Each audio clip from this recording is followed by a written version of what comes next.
presenta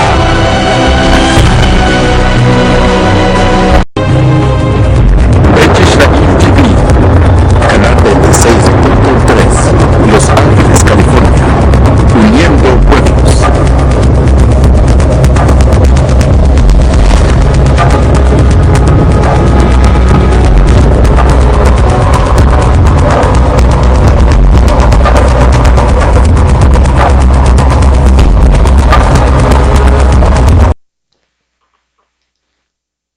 Shalom, shalom in advance. Shabbat shalom to all of you who are watching us.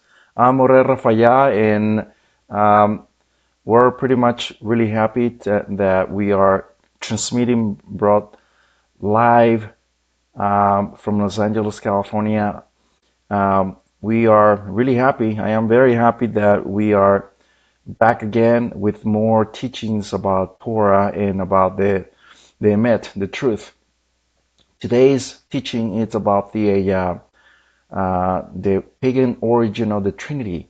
Now, the pagan origin of the Trinity is something that is been going on for very good time, and not just with that alone, but also in the Christian community and also some Messianic community. Also, it's been going on for a while. So we are going to debunk this teaching about the Trinity, and we're gonna get to the bottom of things. Remember this, that all this has a lot to do with paganism, about the pagan origins, and all traces back from Babylon. So before we start everything, we are gonna I'm gonna say shalom to a couple of people. Sakaya in Texas, Brother Eliyahu in Florida, in Guinness in Puerto Rico, and a lot of our viewers and brothers that are watching us in all over the world. Sam in Africa and so forth. So I'm really happy that we are doing this, and so let's start. With nothing to hold back, because this is very important what we're going to be talking about today. And this, like I said, it has a lot to do with the pagan origins of the Trinity, and we're going to get to the bottom of things. Let's just recap real quick. The Trinity means that, the doctrine of the Trinity means that what the Christian and the Messianic community said it is that the Father, the Son, and the Holy Spirit, according to them, the Ruach HaKodesh, is all the same entity. Same entity means that they're all equal in power, they're all equal in a lot of things. But according to the Torah, it's a little bit different, because we will see it with your own eyes, with evidence about what we're bringing. But let's go back in time. And the origins of the Trinities, let's just start off real quick without delaying about what we're bringing today. Now, as I mentioned before, this has a lot to do with the Trinity, and as we mentioned before, this is something that we have to be really careful, especially if we listen to pagan origins of the Christian world, and also Messianic, which is a little bit mix of Christian and Judaism. So you have to be really careful with that. Let's go back in time. The Nicene the Nicene Creed, established in 325 AD, that was after the Common Era, was the next step, as the insistence of the Roman Emperor Constantine, and with the purpose of establishing unity between Christianity and pagan beliefs. Jesus was created and declared co-eternal and substantial with the Father. This established Constantine became the Christian state religion of the Roman Empire, and this has a lot to do with research and in archaeology and history. You can look it up, and we're not making anything up, but you will see it with yourself what was coming next. We know that like probably 9 to 99% of the pagan beliefs today are origin in Babylon. We know that Babylon, the first emperor of the entire world, happens to be um, the Nimrod. Nimrod happens to be um, a great emperor according to the Torah, but at the same time he rebelled against the Creator, and and hopefully we can do that in the parasha Noach, that we will bring about this. And but right now, let's look it up in the basics of um, who is Nimrod. We know that Nimrod had a wife. Her name was Semiramis. Semiramis happens to be one of the origins of what is called today Mary or Madonna, or they has a lot of names around the world. We know that Nimrod and Semiramis had a baby, and he happens to be Tammuz. Now Tammuz, after um, Nimrod died, and this is archaeology and history and so forth. And let me just stop a little bit so you can see me here. Uh, we know that Nimrod died in a hunt quest, and we know that Semiramis, when she was pregnant, the story goes that she actually said to the entire world that she was having the baby naturally, virginally. And she said that was the baby that was having, which is Tammuz, happens to be the Nimrod reincarnated on Tammuz, and that's how this story goes. So, but we know that all these things, we know that those are pagan origins of Babylon, and we know that it is spread among the whole earth, and you can see traces of Babylon in the Assyrian, Egyptian, and Greco-Roman Empire, all about this pagan origins of Babylon. And this is where the Christian mentality comes in. Now, the Trinity, if you notice, the Trinity, is basically embedded in there. And let's look it up a little bit so we know what we're talking about here. Um, if you notice, in Assyria, we know that it went by another name in Assyria, and we know that it's the Nimrod's on top, Tammuz and Semiramis was on the left side with the tree of life. Another time we will talk about these things, but let's go into the Hindu um, world. We know that they also had the Hindu triad, which is the combination of three goddesses, and we know it's the same thing as that Nimrod, Tammuz, and Semiramis.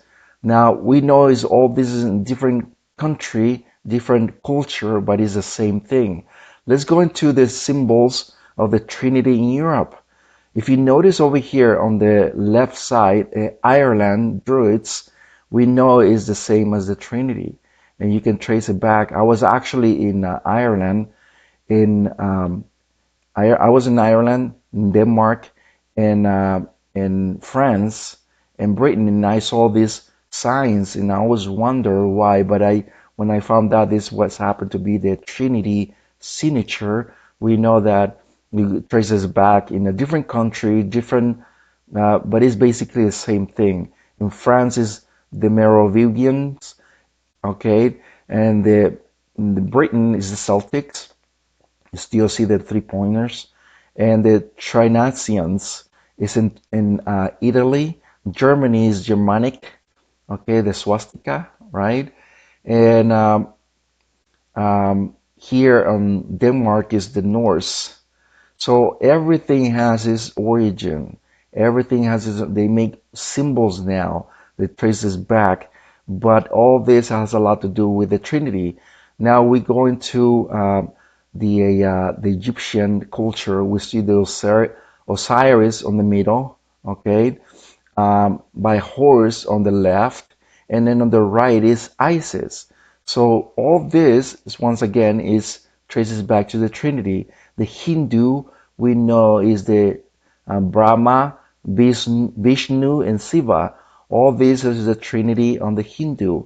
Now we go back again on the triangle of the Trinity, and we can see pretty much on the left side the Trinity symbol that signifies, and not only that as far as the Trinity, but has a lot to do with the Illuminati as well.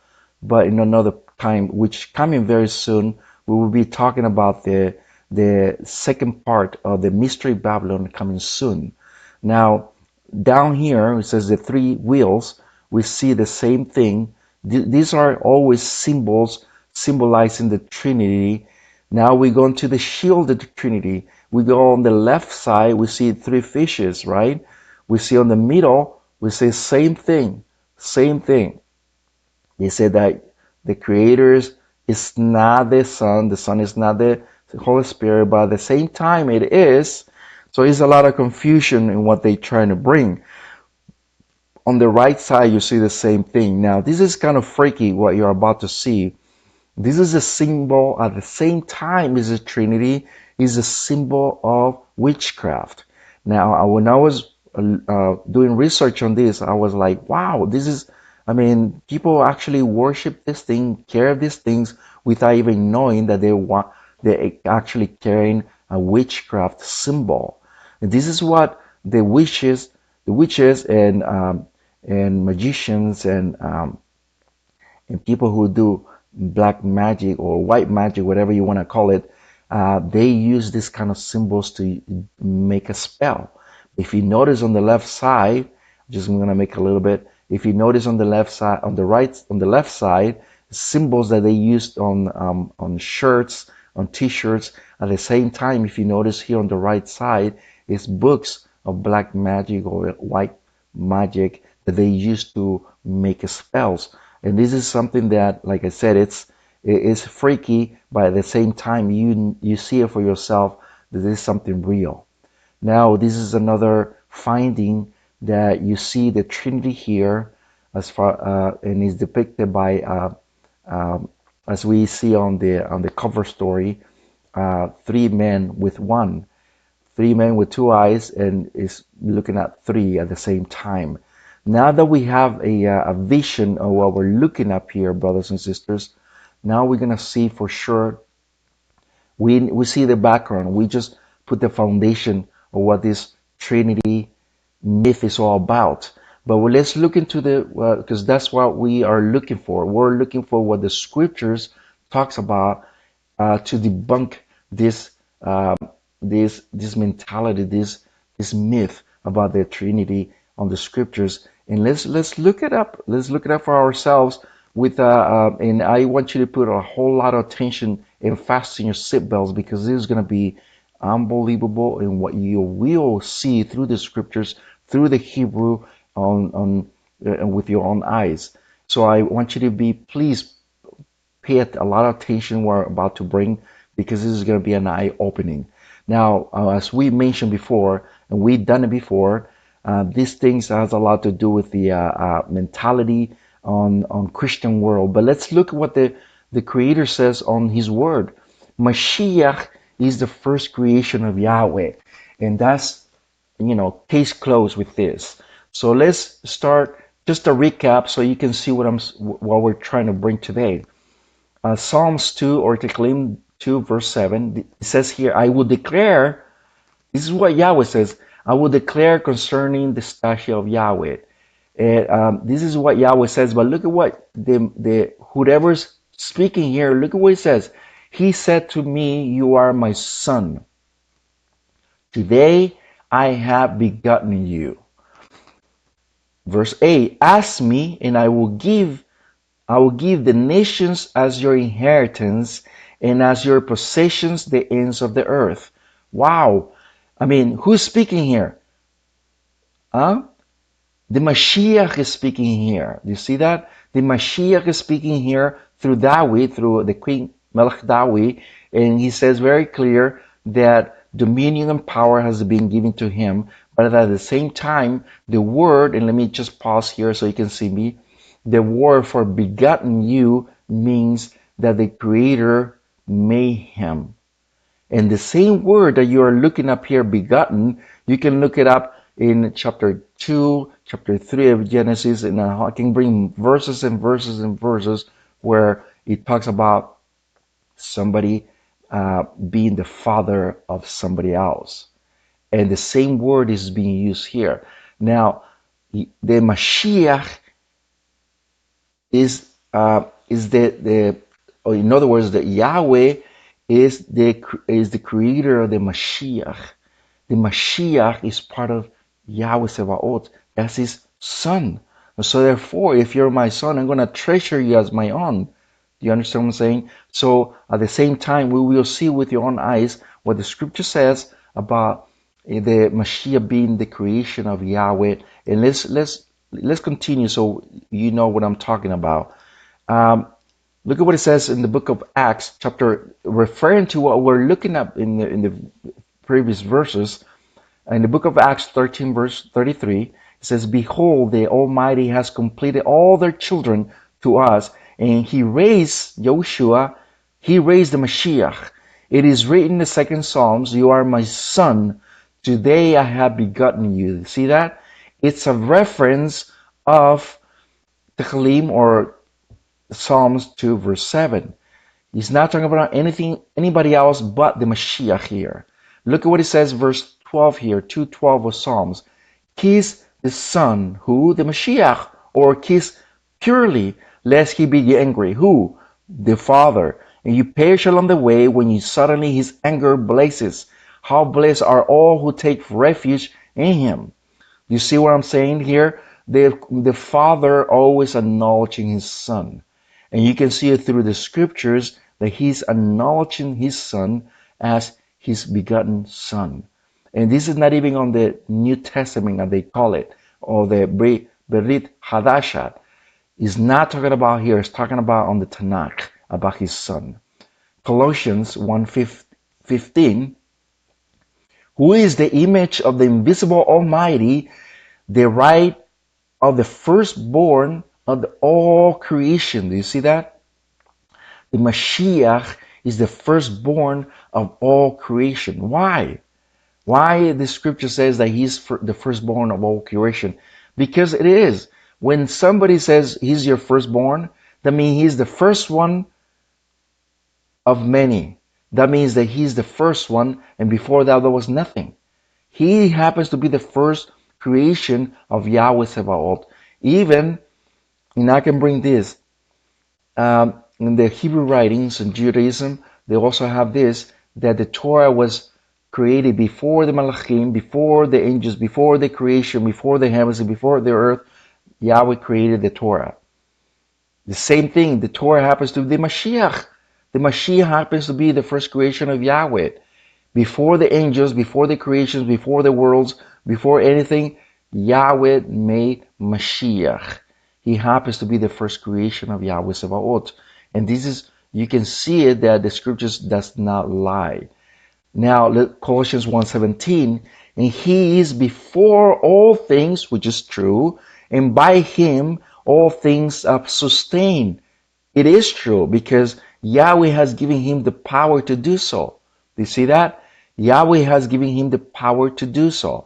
Now, look at what it says here, and real quick, Revelation, okay, Revelation 3:14, "And to the messenger of the congregation of Laodicea write, these things says the Emet." Who is the Emet, my brothers and sisters? Who is the Emet? He happens to be the Mashiach. And the faithful and the true witness, look what it says here. He is the head of the creation of Yahweh. He is the head of the creation of Yahweh. Why? Because he happens to be the first creation of Yahweh. So he is the head of the creation of Yahweh. Psalms 89 verse 26, he says very clear, "He shall cry to me," look at what it says, "He shall cry to me, my Abba, my Father." Who? The Mashiach. You see this here? We find verses over and over and over again about the Mashiach and his in the relationship with his Father. Matthew or Shemtel Matithiyah 3:17, and behold, a voice out of the heavens saying, "This is my son, the beloved, in whom I am well pleased." So this is not something that the Mashiach made up. This is something that is being written in the prophets and in Navin about the Mashiach and the relationship with his father. You see that here? 89:27 of Psalms of Tehillim. I will make him my firstborn. You see that? Higher than who? Than the kings of the earth. You see that? I will make him my firstborn of creation. You see that? Higher than all the kings of the earth. David happens to be not just a king, also as a Nabi, a prophet. And he's prophesying here that the Mashiach was and he will be the firstborn. He happens to be the firstborn. Let's go into the Torah. The Torah is very simple, but at the same time we have to understand in the Hebrew concept what this word Echa means. Let's go into the Shema, and I'm sure you well known about the Shema. The Shema says in 6:4 of Devarim or Deuteronomy, Shema Yisrael Yahweh Borenu Yahweh Echad, which is translated, "Hear, O Israel, Yahweh our Creator, Yahweh is one." Why? Why is Yahweh is one? Brothers and sisters, why Yahweh is one? Because we must understand what the word Echad means in the Hebrew context. Now, let's go real quick. But before that, before we jump into this, brothers and sisters, in order for us to understand the mind of the Creator, how the Creator is, remember that Yahweh Sebaot, He is and He will be great among the nations. Not only as far as the nations, but among the entire universes. He is the Almighty without borders. In other words, that you and I cannot conceive how great the Almighty Father Yahweh is. In order for us to understand how Yahweh is great, He has done it in a certain way that He's done it through His Son, so we can know a little bit how the Father is. Our minds, our human minds cannot conceive how great the Father is. We just can't. We just know very little. And the little that we know is so much. That's how big the Creator is. So, and let's look at what the Sephirots are. The Sephirots, you probably heard this before, but I'm going to bring it so you understand what I'm saying. The Sephirots are the human beings cannot fully comprehend the mind of Yahweh. Yahweh is Ein Sof. Ein Sof in Hebrew means no beginning or end. For the Supreme Being to comprehend it, He does so in ways that we may perceive it. How so? How we do understand the Creator? He does it in a certain way that we at least get a taste of it, how the Creator is. About Him as a Creator. We just get a little bit of taste how the Creator is. We just cannot conceive the things of the Creator, but He does it in a certain way so we can perceive a little bit how He is. Let me give you examples of this, okay? So we know what we're talking about. Look at what the Mashiach said with His own words. Chapter 3, verse 12 of Yohanan or John. If I tell you earthly things and you do not believe, or you don't believe me because you don't understand, how will you believe if I tell you heavenly things? You see that how the Mashiach is speaking here? He was speaking earthly things, and yet they did not understand. Now, do you see what I'm saying? The Mashiach was he was literally talking things that people could understand, and yet people could not perceive His words. Did you imagine if He was speaking like heavenly things? He would leave you hanging in the air completely, because you have to understand how Yahweh is as a Creator. He does it. He does it. He try to convey his the way He is in a certain way so we can perceive Him. That's one of the reasons why Mashiach came in the first century, to perceive how the Creator is, to perceive how Yahweh is.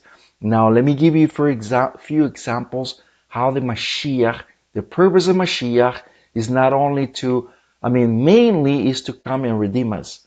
But not only that, that's mainly. But another reason why the Mashiach came is to do this, and I'll give you the examples. But first, before I give you these examples, let me give you what the word amit means. Amit in Hebrew, let's look at what it says. 13 verse 7 of Zechariah or Zechariah. O sword, awake my servant, my shepherds, against my shepherds and against mighty warriors. Who is my amit? My meet or amit means companion or associate. Now, here, brothers and sisters, the word amit is somebody who's the closest to you, the most person that you can trust 100%, that you're with them 100%. In other words, you trust them 100%, and you can rely 100% with that person. That's the word amit means. Now, it means companionship, associate, Conrad, kindred men. Do you see that? 49 times on the Tanakh. 49 times, and he always refers as somebody who's the closest to you. Do you know that the Mashiach, one of his titles is the meat. He's the companion. He's the associate of the Father. He's there with him 100%, without a shadow of a doubt. Amos, or Amos 3:3 says, shall two walk together at all if they do not except they are agreeing or know one another? Of course, they're going to be walking if they agree upon one another. If they don't know each other or they don't agree, do you think they're going to walk together? Of course not. So a meet means that somebody who's walking, somebody who agrees, somebody who's and they have the same understanding one another about everything.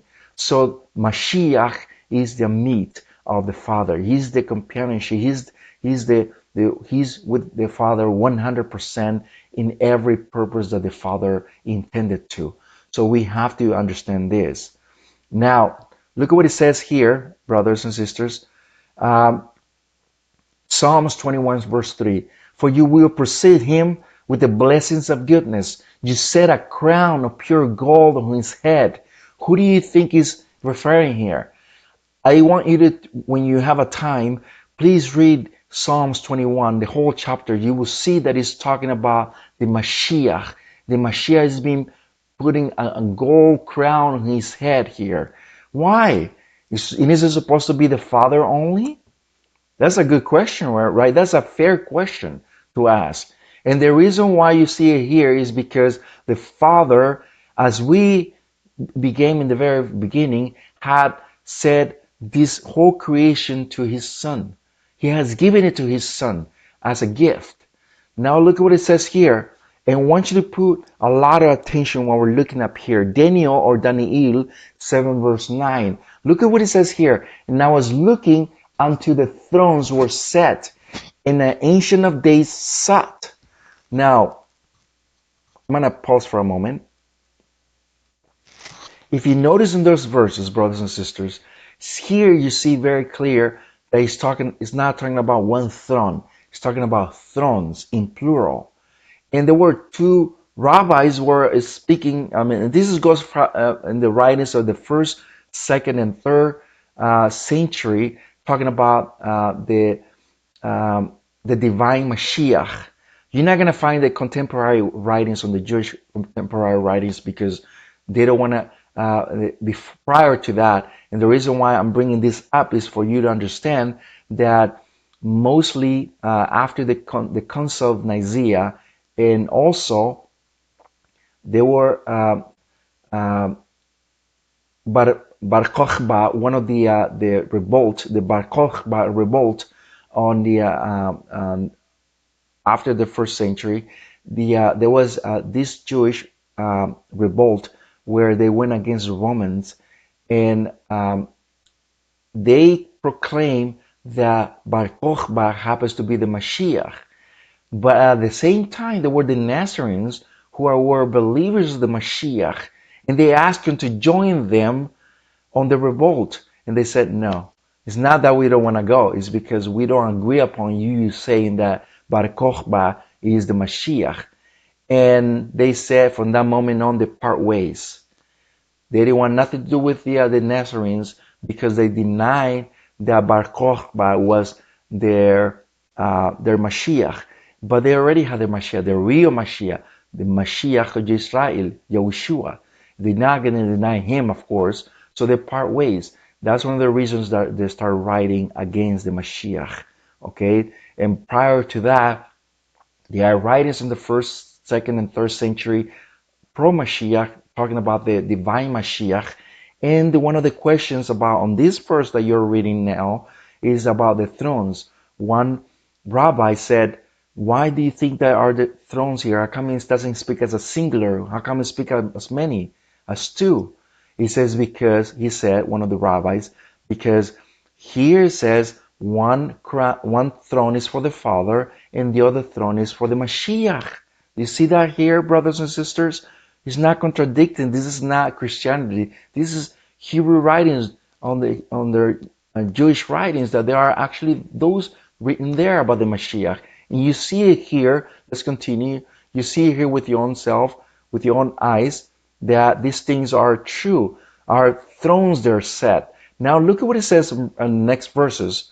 7:13 of Daniel and 14. And I was looking in the night visions, and behold, one like the Son of Man, or Ben Adam, came with the clouds of the heavens, and he came to the Ancient of Days, and they brought him near him, and dominion was given to him, whom the Mashiach, and kabot, and honor, and kingdom, that all peoples, nations, and languages should serve him. Do you see that? Who do you think is speaking to him? The Mashiach himself. Now, the scriptures is not going to contradict itself if it doesn't speak about giving dominion to the Mashiach. And you can see it in chapter 2, verse 7 and 8 of Psalms. So the scriptures and the Nabiin, the prophets, are not contradicting themselves when all these things are being written about the Mashiach and the Father. Let's continue on. Ishayahu, or Isaiah 55, verse 11, it says here, so shall my word be which goes out of my mouth, it should not return to me void or empty, but it shall accomplish which I please, and it shall prosper in which what I send it to do. You see that, brothers and sisters? Who do you think the word of Yahweh is, brothers and sisters? You see it with your own self. My word, it says, my word which goes out of my mouth should not return void or empty. It will prosper. It will accomplish what I have sent it to. Who do you think is referring to, brothers and sisters? He's referring to the Mashiach. Here in the Nabi, the prophets, is written about the word of Yahweh. Do you see that? The word of Yahweh, do you think is going out of his mouth? Now, let me just make sure, or hopefully you understand what I'm saying. Every time I speak, or you and I speak, you think it first. You think it, and then you convey the words out of your mouth. When it comes out of your mouth, it's carrying the message to another people's or person per se. So it's coming out of you, but it's conveying the words, it's carrying the words to somebody else's. You see that? Now it's very important because Yahweh is the same thing. He's conveying his words. His word happens to be the Mashiach. The Mashiach is his word. Yahweh is one, but that word is part of him, but it's coming out of him. Do you see that? And he's part of him, but it's accomplishing because he's coming out of him. Now, let's continue on. Chapter 45, verse 23. Look at what it says here, Yeshayahu. I have sworn by myself, the word has gone out of my mouth in tzedakah. Tzedakah means righteousness.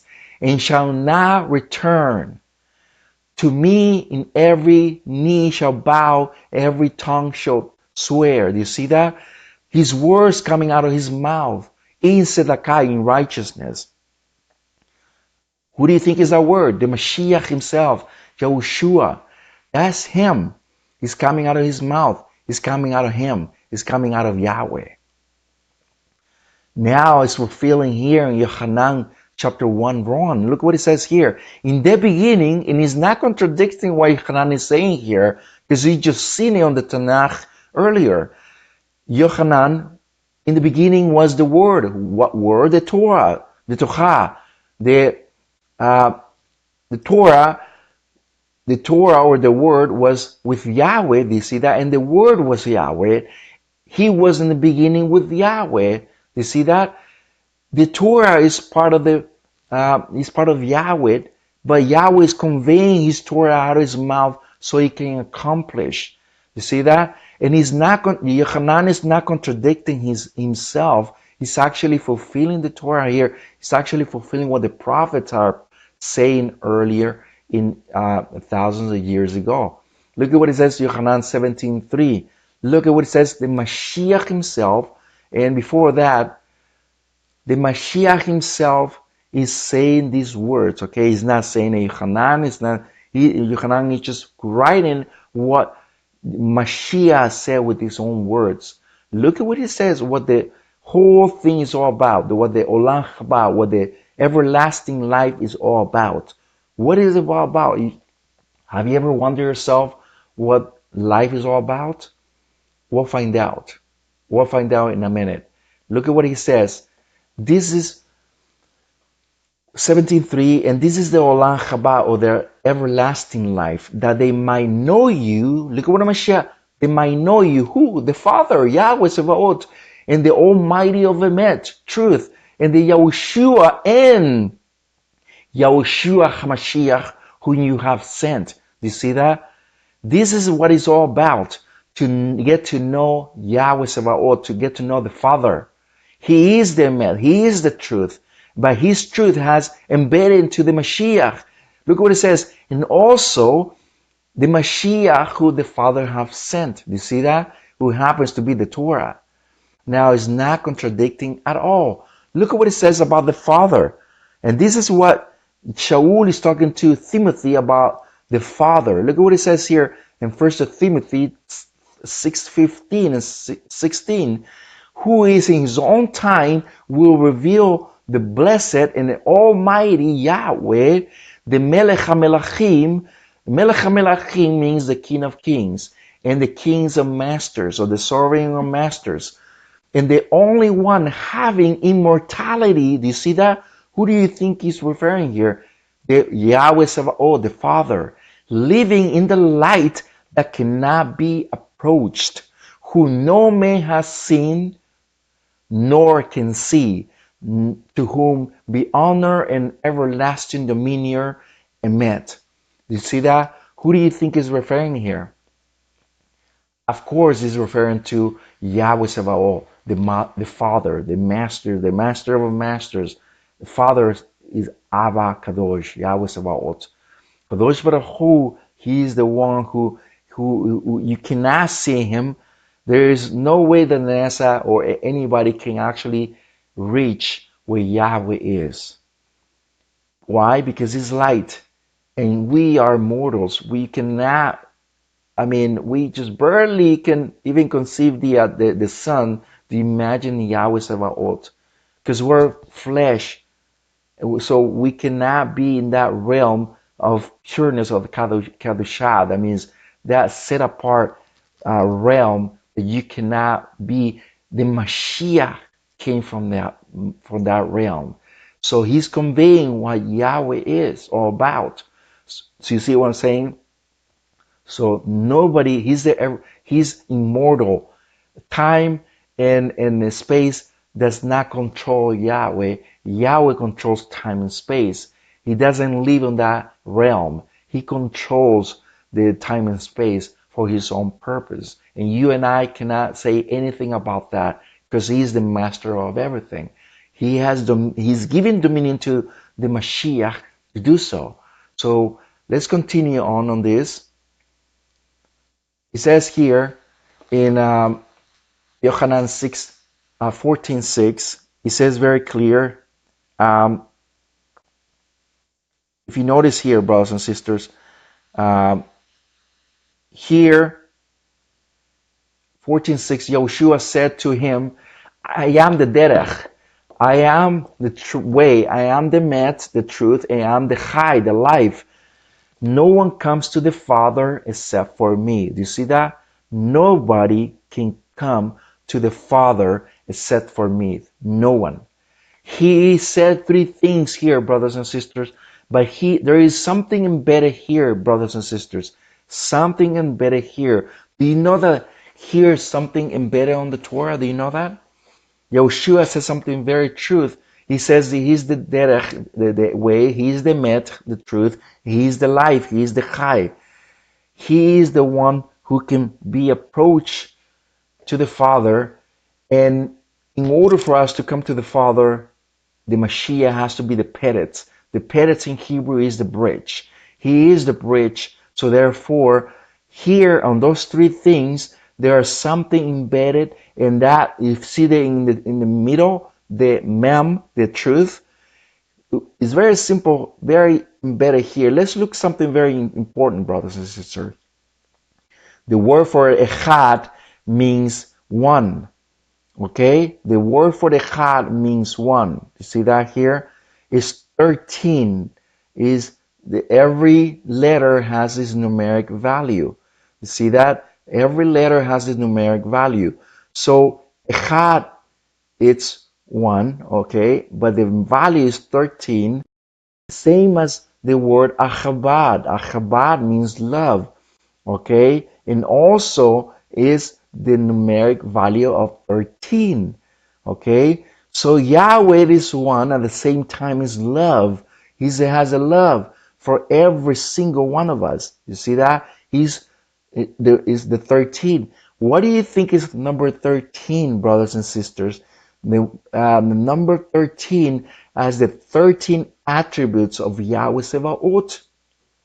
The 13 attributes of Yahweh Sevaot. Every single one of us know that. Yahweh, Yahweh, Il, Rahum, Wechanun, Repain, Wera Chesed, We Emet, Noser Chesed, La'afamin, Noser Awon, Wafriksha, Wechal Ata'a, Ewenake. Those are the 13 attributes of Yahweh.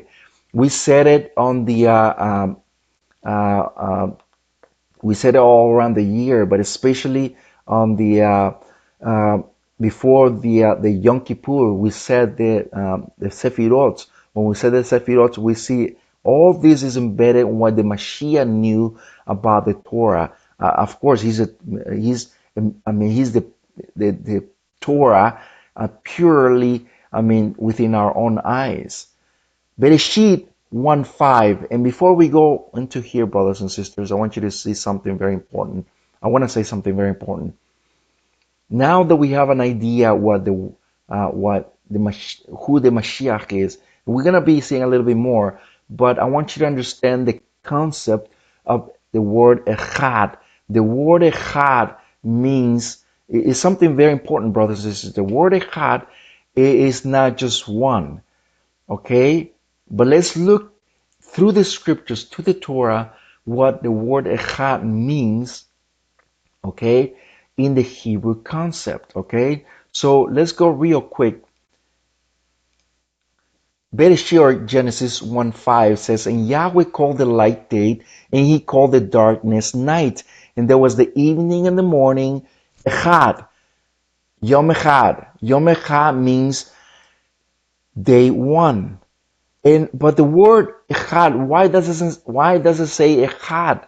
So that means it doesn't say, we will see another word for one, okay? But echad means a compound unity, or compound word, okay? So in other words, what the word echad means, a compound unity. The night and the day, those two things become one day. That means becomes echad. The word for echad means a compound unity. That's what it means, Okay, let's look up more examples of this. Chapter 2, verse 24 of Genesis or Bereshit. Therefore a man shall leave his father and his mother, and shall cleave to his wife, and they shall become basar echad. Basar echad means a unified flesh. Do you see that? A unified flesh. Both are going to become one. A basar echad, a unified flesh. Do you see that? So here's not contradicting the word echad. Let's look another one. There are more verses. I'm just giving you a few. Bereshit or Genesis 41:26. In the 7 good cows, they are 7 years, and the 7 good years, they are 7 years. The dream is one. The dream is echad. Those two things are echad. Those two things are the same. Those two things are unified. Do you see that? All this is very important, brothers. All these things are very important, and I want you to I want to say something before, because this was clarified to me when I gave the Spanish teaching about this topic, and I want to clarify very, very simple. I mean, in a few words. Uh, yeah, they asked the Mashiach, show us the Father. Show us the Father. And look at what the Mashiach, but we have to look at the context of the verse. We cannot take things out of context. That's what I'm saying. Let's look at the context of the verse or the words that Mashiach is speaking here. I want you to see it very clear and very simple next. Yohanan 14 verse 8, or John, and the Philip said to him, Master, show us the Father. Show us the Father. Show us the Abba. And it is enough for us. That's what they asked the Mashiach, to show us the Father. Verse 9, Yahushua said to him, I am so long time with you, and you have not known me, Philip? The one seeing me has seen the Father. How do you say, show us the Father? You see that? Now, the question is for us to understand what the Mashiach said with Philip. He said to Philip, all this time I've been with you guys, and you ask me, show us the Father? If you see me, you see the Father. Now, how do we see the Mashiach? How we see the Father on the Mashiach? That's a good question, right? That's a fair question. And it is very important for us to understand this. Now, right now, I want you to see these next verses, because it's very critical to see this. Yohanan 14 verse 10 says here, do you not believe that I am with the Abba, with the Father, and Abba is eating me? The words which I speak to you, and you do not speak from myself, but the Father who dwells in me, look at what it says, he does the works. What works do you think he was referring to, brothers and sisters? What works do you think he was referring to? How do we see the Mashiach? How do we see the Father on the Mashiach? You see the context of the verses? You see, I've been with you the entire time. I've been showing you the Father within me. I'm doing my Father's work. The fair question that we should ask, how do we see the Father on the Mashiach? The Mashiach is responding, I'm showing with my Father's works. Very simple. He was showing, remember this, brothers and sisters, in the first century there was no ahbad. There was no love.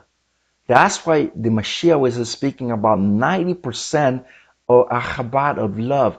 Love one another. Love one another, because this is the will of my Father. Now the question shall we ask, what is love? What is love? The Mashiach said himself, if you love me, keep my Torah, keep my commandments, keep my mitzvot. That's what his love is all about, to keeping Yahweh's Torah. But we're not doing it because we have to. We're doing it because we love the Creator. Okay? And the 13 attributes, you see that the 13 attributes, which is ahad, love, those are the 13 attributes of Yahweh Sebaot. Yahweh is chesed. Yahweh has favor, has pity. The same thing we have to do with our brothers and sisters. We have to do the same works of Yahweh. The Mashiach was doing the same thing. Let me give you an example, brothers and sisters. He said it once. Yeshua said it one time. You see, I was naked and you didn't clothe me. I was I was sick. You did not visit me. I was in jail. You did not visit me. I was hungry. You did not feed me. What did the disciples ask him? The Shalachim. They said, we never seen you like that. We never see you naked. We never see you hungry. We never seen you sick. And the Mashiach respond, if you've done this to them, you have done it to me. Do you see that? Do you see that? Do you see the works of Yahweh Sabaoth? That's the works of Yahweh. But they didn't see that. Do you see that? They didn't see that. And the Mashiach was showing that to them. Now, let's continue this. Now that we kind of explain a little bit of this. Look what it says here.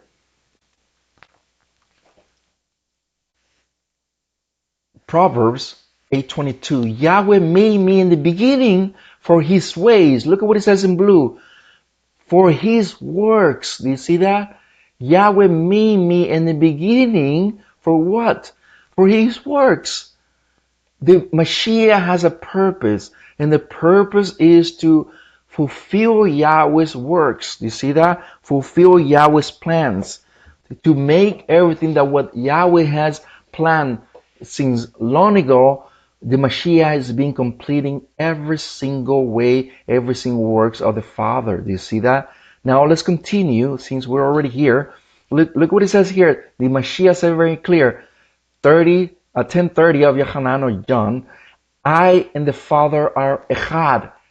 Echad, it is one, but it's the compound unity. We're united. How? We're united in mentality, okay? In purpose, okay? In everything that Yahweh has seen how everything should be. The Son is fulfilling exactly the same thing. They have the same purpose. You see that? Now, look at what John 17:21 or Hanan, that all may be one. Now, before we continue, brothers, I'm sorry to cut you off over here. I'm sorry. But I need to say this. This is not what the Trinitarians, they said that the Father, the Son, and the Holy Spirit, according to the Trinitarians, the Christians, and also the Messianics, they said that the three are one. But we are not talking about three, brothers and sisters. We're not talking about a number. Okay? We are not talking about a number. I'm going to prove it to you in a minute. We are not talking about a number. We're talking about purpose. We're talking about plan. We're talking about agreeing one another. Yahweh, the Mashiach agrees the same as the Father. He has the same mentality as the Father about everything that the Father has planned to. The Mashiach is 100% meat. A meat means he has 100% companionship, 100% association with him. That means he's not contradict. There's no shadow of the doubt about anything. So that's the word for a meat. Same thing he wants us to be. He wants us to be united. We all supposed to be one mind in Mashiach. Remember what Shaul says? We're supposed to one purpose, one Mashiach, one Torah. You see that? We don't supposed to have many. It's all supposed to be one, united in the Mashiach. Now look at what it says here in Mashiach himself.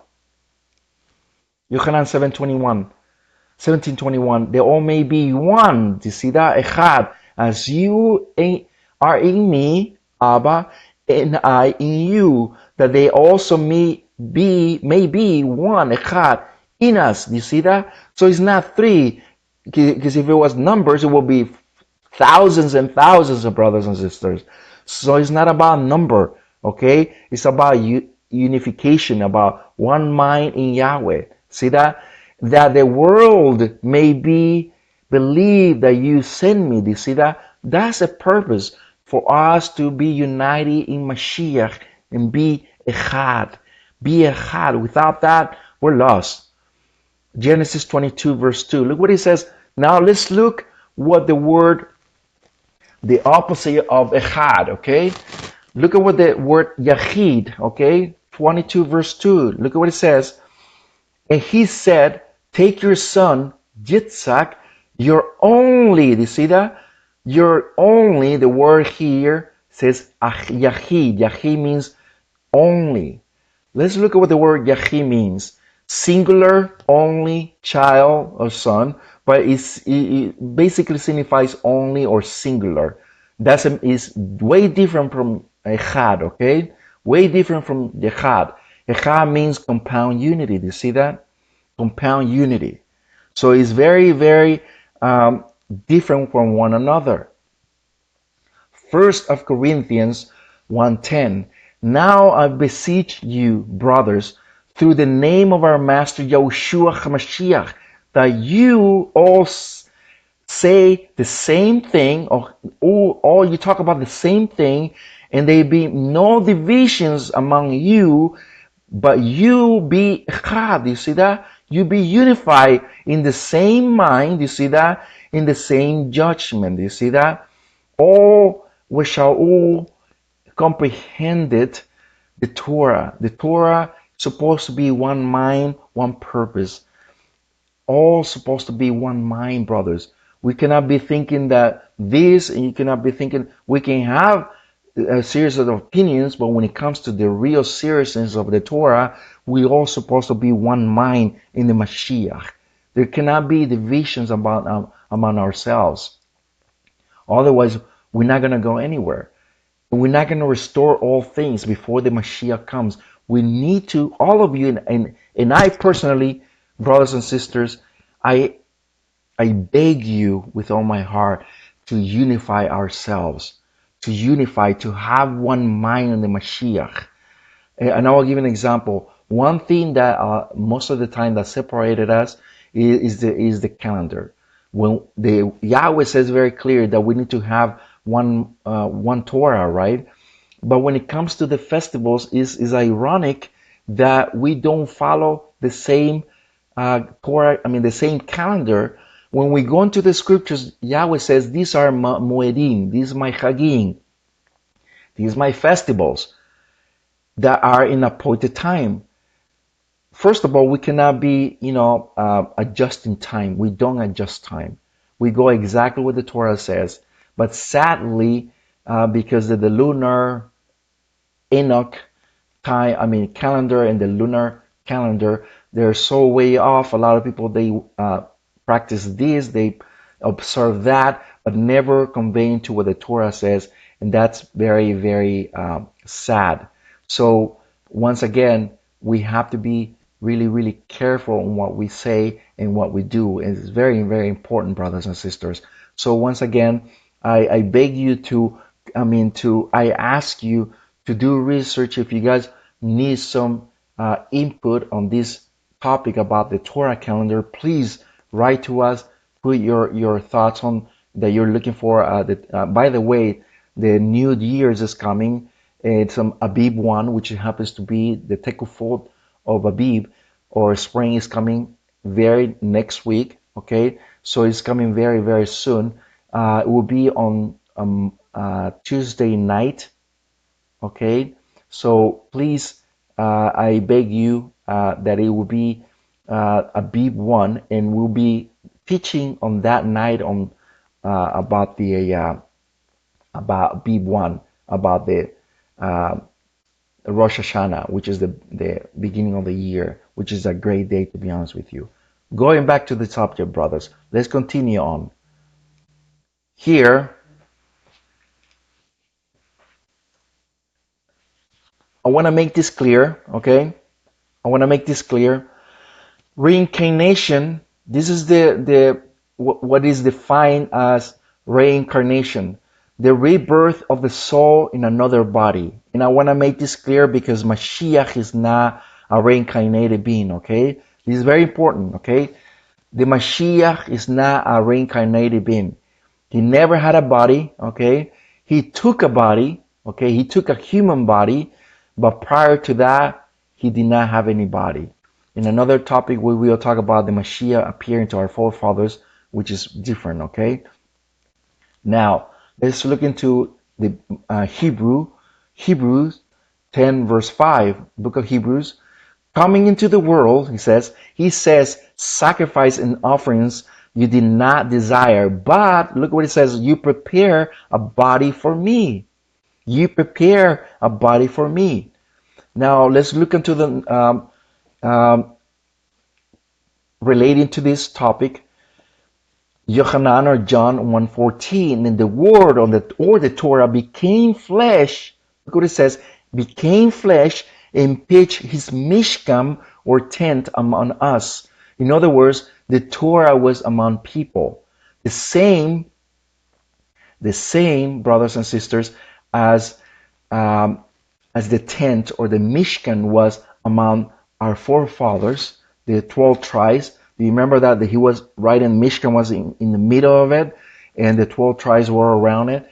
The same thing as Mashiach. He came in he came, was born as a man, but his body was the same as the Mishkan among us. Do you see that?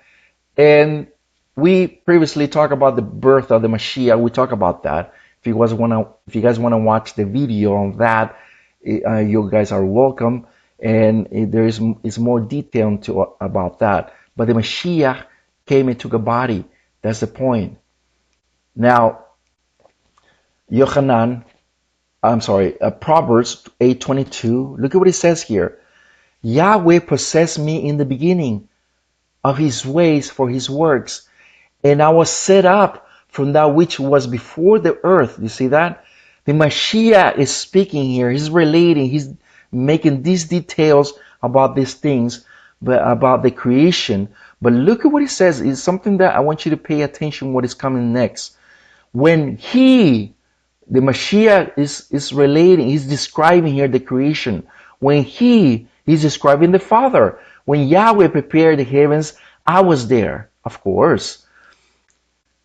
And Yahweh said, let us make men into our image, according to our likeness. Do you see that? And Yahweh said, let us.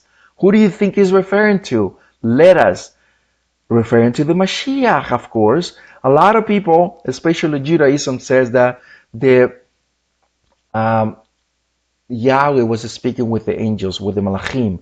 But the Malachim has nothing to say. By the way, this is based on the in Psalms and also in the book of Job that talks about when Yahweh was making things, the angels were clapping and they were praising that he was making this. They were not speaking or anything here. Okay, they were just clapping. They were cheering that Yahweh was making this. Okay, so that's another thing. When Yahweh says here, let us make, he's referring to his son.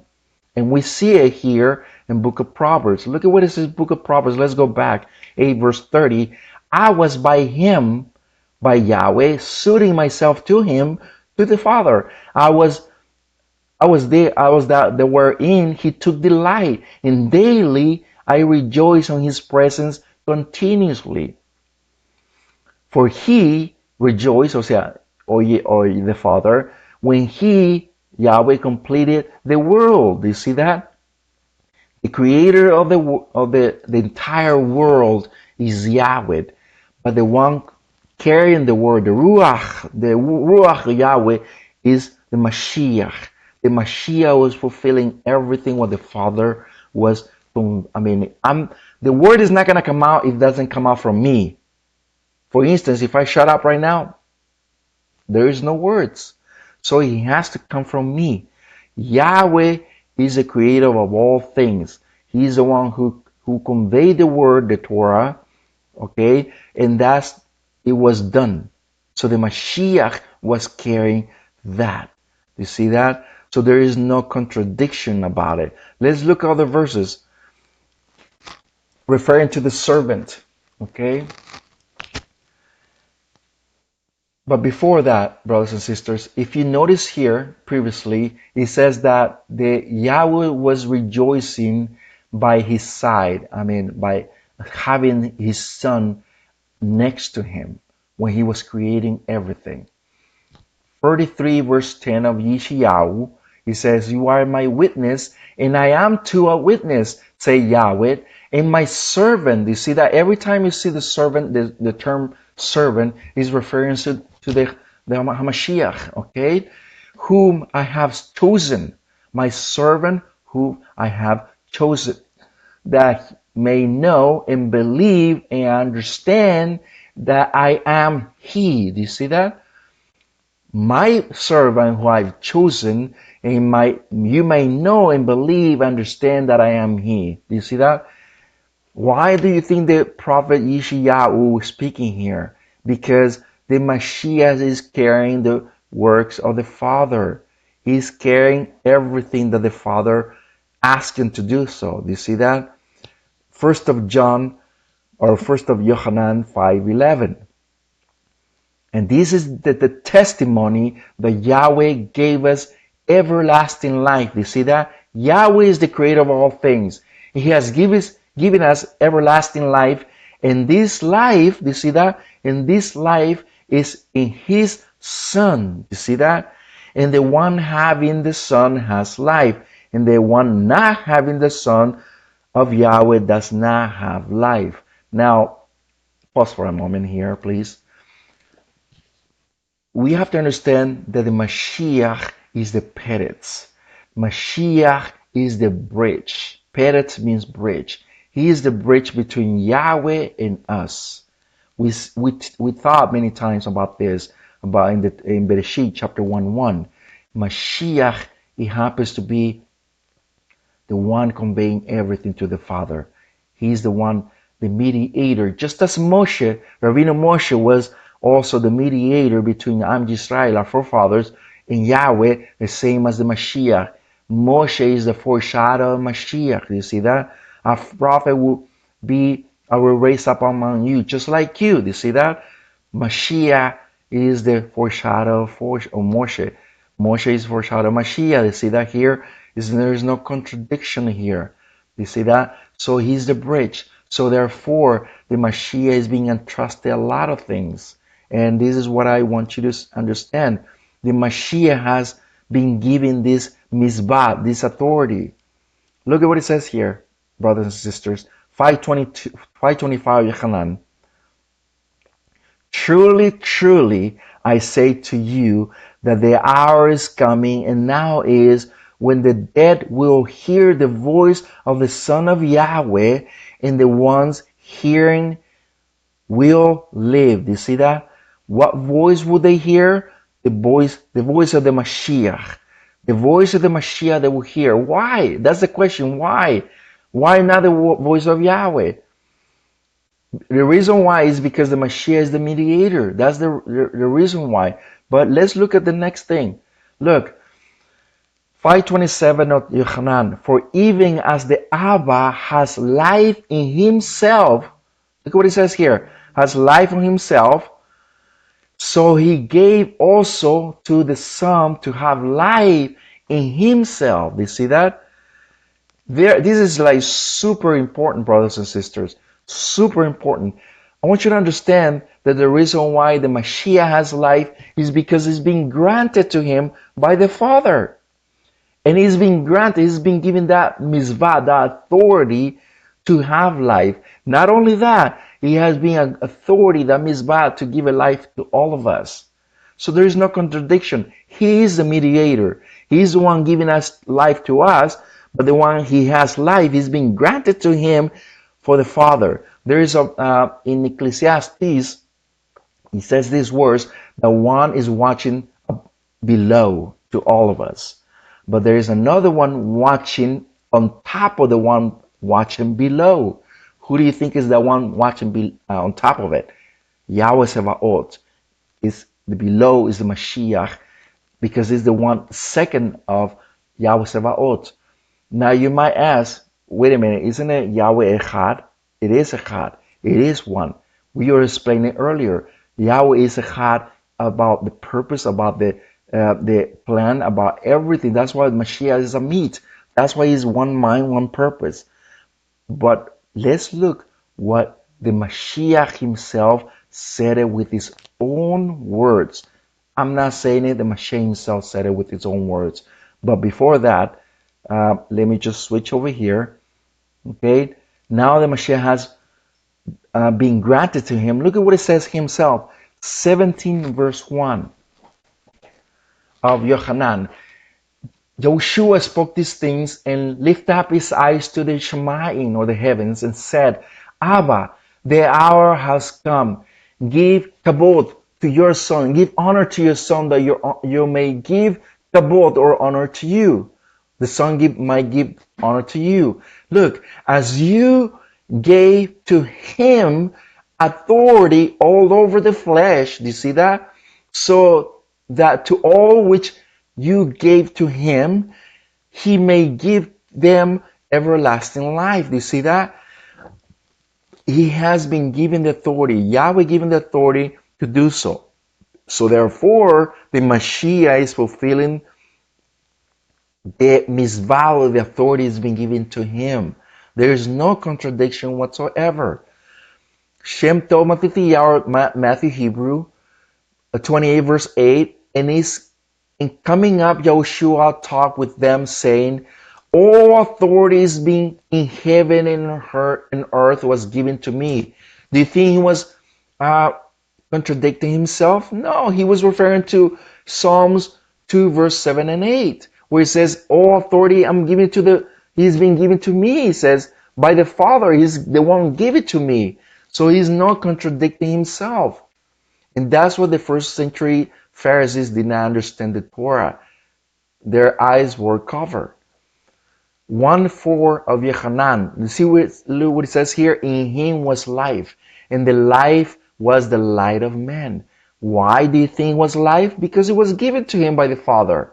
He is the life. He is the origin of everything, Yahweh Sebaot. But he gave it to his Son to give it to us. Yohanan 17:3, I'm sorry. And this is the Olam Haba, when we talked earlier. This is the Olam Haba. Olam Haba means everlasting, that they might know you, the Father. That's what Mashiach said, that this is what it is all about, to know you. 43 verse 10. You see that? My servant, well, we're just recapping, my servant, in understanding and believe that I am he. Why? We already seen it before. He is carrying every single work of the Father.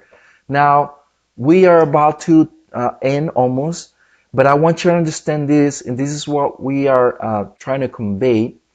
Very important. Nowhere in the Torah and the prophets mention about him or the Mashiach being equal or the same as the Father. Very important, brothers and sisters.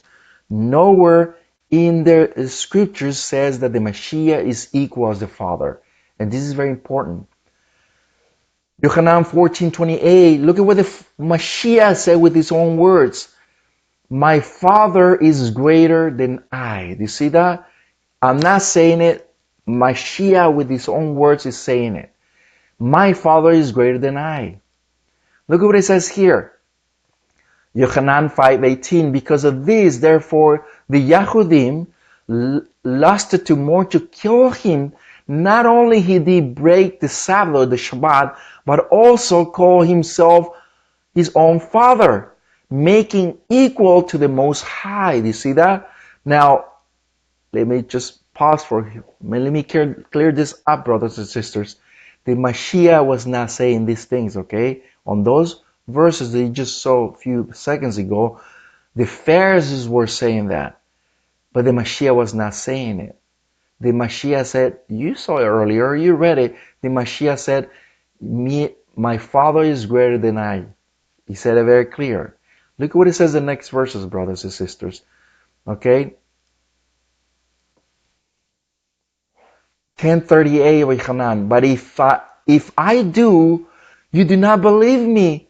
Believe, look at what it says, believe my works, believe the works, that you know and believe that the Father is in me and I am in him. Do you see that? What works? We already mentioned all the things that he was fulfilling, the love that he was bringing, the healing, the miracles, the words that he was bringing, all that was from the Father. All that he's doing is bringing the message to all of us. The Mashiach is the bridge. Look at what it says here with his own words, the Mashiach. Look at what it says here. Remember when we talk about the servant? He's always referring to the Mashiach. 13 verse 16 says here, truly, truly, I say to you, a servant is not greater than his master, nor is an emissary or the one who's carrying something greater than the one who sent them. Do you see that? Neither one of them are bigger. Do you see that? He's referring to the Mashiach. The Mashiach is not greater than the Father. He said it with his own words. Look at what it says, 42 verse 1. Or Yeshayahu, or Isaiah. See, my servant whom I uphold, my chosen one. My being has delighted in him. I have put my Ruach, my spirit upon him. He brings forth the right ruling to the nations. Who do you think you're referring to here? The Mashiach himself. 42 verse 4 of Yeshayahu or Isaiah, and his name shall the Goyim, the nations trust, the nations, the Goyim, the nations would trust on his name. Yahushua. Yahushua means Yahweh saves. 1 Corinthians 11 verse 3, I want you to know that the Mashiach, look what it says here, I want you to know the Mashiach is the head of every man, and the man is the head of the woman, and Yahweh is the head of Mashiach. Do you see that? Do you see the level of authority here, brothers and sisters? Look at what the Torah says. The Torah says that everything, in order to be truth, to be emet, has to have 2 or 3 or more eyewitness. We see more than 3 here, more than 3 verses, more than 3 witnesses attesting that the Mashiach is not greater as far as, many things on the Father. The Father always had the ultimate word. The ultimate word. Remember, I'm not bringing the verse here on this teaching, but if you can look it up, the Mashiach says that many times he said it, that the hour of the day, nobody knows it. His second coming, his second return, the return. Nobody knows it. Not even the angels. In another verse says that nor the day nor the hour, nobody knows it. Not even the Son. In other words, he doesn't even know it. The Father has the last word, brothers and sisters. We see it over and over again. The scripture is not going to contradict itself. That's for sure. So we have to take this in consideration. Yahweh is the head of Mashiach, and therefore Mashiach is the head of everything down there. But Yahweh is always the head of everything. Philippians 2:6, did not regard, referring as the Mashiach, did not regard to be equal with Yahweh. Do you see that? Did not regard to be equal with Yahweh. Now here, if you notice, a lot of people say, yeah, because he was on his human stage, but I can bring in Revelation which says the same thing, and this is in the future when the Mashiach comes. Okay, so this is not, it has not to do with his human state, okay, because he's referring always as far as it goes beyond time and space. Now let's look at something to consider. This is Mashiach ben Yosef. Mashiach ben Yosef, if you remember, he suffered, okay? He's the prototype of the Yahushua. He's just as Joseph in the Tanakh. He suffered and was despised, okay? The Mashiach suffered and was despised and was killed, okay? Just as Joseph, okay? Mashiach ben Joseph is this prototype of Joseph. He was given dominion over the whole earth, Misraim, okay? Not only that, brothers and sisters, okay? Mashiach ben Joseph also, same as Joseph, had command of all except the Pharaoh. The same as Mashiach, he has command about all except for Yahweh Sebaot. You see that? So we have to make sure about these things and what we're looking at, brothers and sisters, because we cannot say something that is not in the scriptures. You have to use the Torah. You have to use this. Now, switch a little bit here. Before we close, 1 minute or two, I'm going to bring a Matzor. Matzor Sidur is a Matzor. It's a prayer book, a very, very old prayer book. I'm going to bring it to you in a minute, and I want you to see with your own eyes the Jewish writings, okay, on the prayer book, okay? This has nothing to do with Messianic. They have nothing to do with us. They have nothing to do with Christians, even worse than that. It had to do with our Jewish brothers. Our brother, the Yehudim brothers, they have in their Matzor, and this Jewish prayer, especially on, I think is Yom Teruach or Yom HaKippurim, their prayer book is the Mashiach. And I want you to see it with you. I'm going to enhance this so you can see it, okay? I want you to read it whenever you have chance, okay? But look at what it says here, brothers and sisters. Look at what it says here. I put it in, if you notice here, our righteous anointed is departed from us, horror has seized us, and we have none to justify. So he hath borne the yoke of our iniquities and had transgressions, and is wounded because of our transgressions. He bare our sins on his shoulders. He may find pardon for our iniquities. We shall be healed by his wounds. Who do you think he's referring here, brothers and sisters? He's referring to the Mashiach. Okay? This is, once again, this is a Jewish prayer book. Okay? Now look at what the second, I'm going to bring a little bit here. Look at what it says here, brothers and sisters. I'm going to enhance it here so you can see it. Look at what it says here. The time that the Yahweh will create him, do you see that? The Yahweh will create him as a new creature. Do you see that?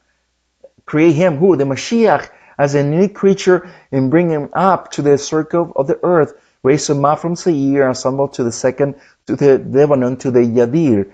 Okay, so all this, what you're looking up here, brothers and sisters, are evidence that are for Yom Kippur, the Matzor, the prayer book, okay, our brothers, they have that literature, brothers and sisters. They just don't want to tell us about these things, okay? But once again, this is something that I wanted to bring so you can see evidence about the origin and of our Mashiach, okay? The origin of our Mashiach and how he is, who he is to all of us, his purpose for all of us, and what should we do about all these things. These are very important topics that we just discussed. Now, debunking the Trinity, Pagan Trinity origin that is being taught more and more on the Christian world and also on the Messianic, we just saw with our own eyes that these things are nothing but pagan origins. But when you see it on the scriptures, when you see it with your own eyes, it changes our perspective of what Yahweh says about his Son, the relationship between the Son and the Father. You might ask at the very end, because this is a fair question, what about the Ruach HaKodesh, right? Well, very simple. The Ruach HaKodesh comes from the Father. The Mashiach says, very simple, I cannot leave unless the Ruach HaKodesh comes from my Father, he says. You see that? So the Ruach HaKodesh comes from the Father, and once again, we see it over and over again. Once again, brothers and sisters, thank you very much for watching us, and we will bring more topics about these matters to clear our minds, to unite our minds in the Torah, to be echad, because this is very important, brothers and sisters. And before that, I don't want to. I want to make sure that I don't want to leave anything aside, but I want you to see one or two more verses, okay? Because I almost forgot to tell you this. Before that, let me give you these verses, okay? And we close. First of Timothy, chapter 3, verse 16. Truly, great is the divine mystery of righteousness, okay? Which was revealed in the flesh, the Mashiach, right? Was justified in the Ruach, in the Spirit, right? Was seen by Keruts or angels, was proclaimed among the nations, was believed in the world, and was taken up in Kabod, referring to the Mashiach. All that Mashiach fulfilled, okay? Now, I want you to see before we close. Okay, 1 of Corinthians 15:27. For he, Yahweh, subjected all things under his feet, the Mashiach. But when he, the Yahweh, says all things have been subjected, it is plain that is except him. Who? Yahweh, the Father, who has subjected all things to the Mashiach. You see that? All these things were given to the Mashiach. All things were subjected to the Mashiach except for the Father. See that? Now there is a verse that you can actually have that you cannot say that we make up stuff that is there in the scriptures themselves. So we see it over and over again, these things. Zechariah closing, okay? Closing with this verse, 14:9, or Zechariah. And Yahweh shall be the king of all the earth. In that day Yahweh shall be Echad, shall be one, and his name shall be Echad. Okay? So this is what the prophets, this is what Mashiach, this is what the scriptures themselves says about who the Mashiach is, and who the Father is, and what the plan of redemption is all about. That you and I are in it. Now the question is, what are we going to do about these things, brothers and sisters? What are we going to do about these things? We need to continue learning more Torah. We need to continue more prayer. We continue to do more tzedakah, the deeds of our forefathers, the deeds of our Abraham, our Abino Abraham. We need to continue doing it. I'm Moreh Rapha'Yah. Thank you very much. And we'll see you next time. Shabbat Shalom at the same time.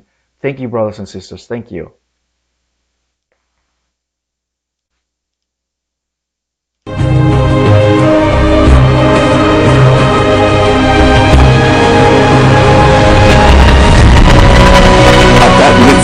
Adat presenta